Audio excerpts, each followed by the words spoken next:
Welcome to my thought for the day on resilience and well-being. Hope you enjoy it.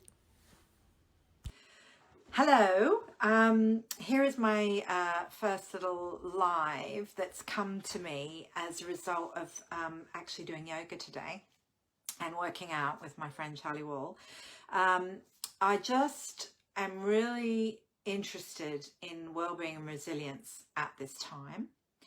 And I feel that there's a lot of misunderstanding about it. And I think, that when we look in the right direction, we get more well-being and resilience, or more of experience of it.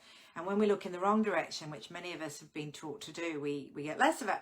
So I thought I would every day for the next 30 days challenge myself to share a little nugget of whatever it is that I'm seeing about well-being and resilience. And so here's my first nugget that I saw today. I was working with one of my clients, and I'm doing some little resilience tasters at the moment with a company called Abel and Cole, and they're really, really busy in England in this lockdown time, selling organic fruit and veg. And they're really at the front line, having a lot of upset customers. So resilience is something that's really important for them and their team. So I'm doing these little sort of top-ups. And I was talking to the team leader today. And one of the things I do is I have a little chat with the team leader about their resilience and how they're doing.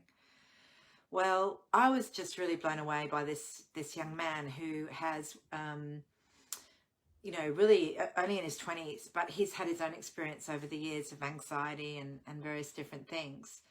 And he was talking about that. And he was talking about how challenging various different things in his life. He'd had a few deaths in this family. He's had a lot of struggle with being isolated from his family as they go through a difficult time. And this is all just in the last 6 months. And there were various other things as well. But what really struck me is when he talked about his flatmate. And his flatmate, he met in uni, and they have been each other's support for a really long time. And, he's had some quite big challenges. He's really open about this. He's had, various different therapies and help.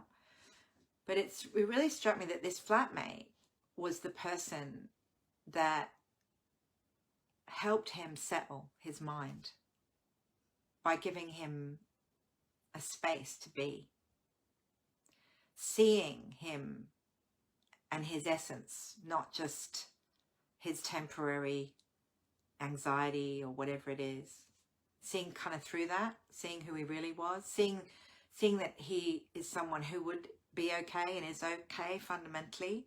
And right now, yes, he might be having some kind of anxious thinking.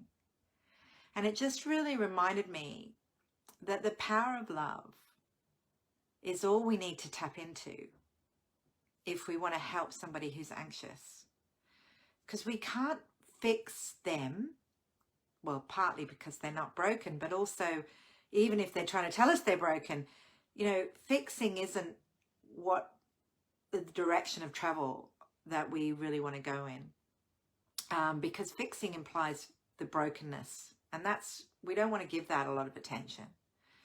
So we can't fix them, and we often can't fix the situation that somebody's in. Like, for example, if you've got a friend, they're really afraid of flying, you can say every rational thing, but in their mind, that's real.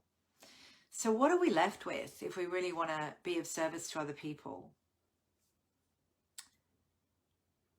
We can be there for their experience. We can listen deeply. And we can genuinely, with an open heart, engage in the question, what is it like to be you right now? How does life look to you? And not already know what the problem is, but just be there for that question and see what's available. And we can be there, in our heart, fully connecting as another human being you know, I love the quote by this slave called Terence in the Roman times. He said, "Because I am human, nothing human is alien to me."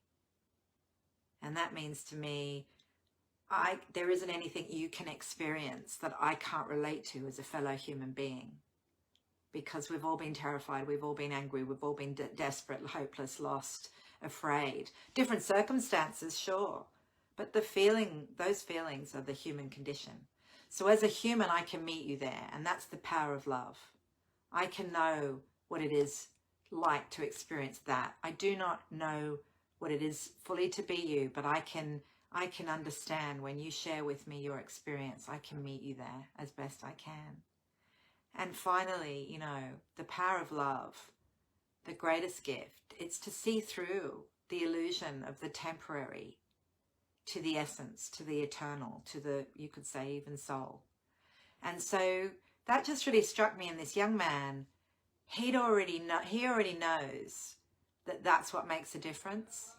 And all of his challenges that he's experienced in his life, he knows that he can come back to center when he settles down. And he knows that his flatmate is one of those people who sees him, and that helps him come back home. So that's my thought today. I'm also really excited to tell you about some new programs that are coming up very soon, that have come as a result of people asking for more support on resilience and well-being, and how do we help other people. So that's been happening over the last few years for us, and in particular we were doing a series in the spring, and we were going to launch some new programs in the autumn, and now it's the autumn and we're launching them. So very, very soon is an online self-study program coming up that people can just do on their own terms. And then we're also offering a few places, just a few, to people who really want to help other people and really want to learn how to be of service and help point people back home. And that's going to be called Wellbeing Ambassador. So more on that soon. But for now, this is my first little go at, you know, thoughts for the day on wellbeing and resilience. See you soon.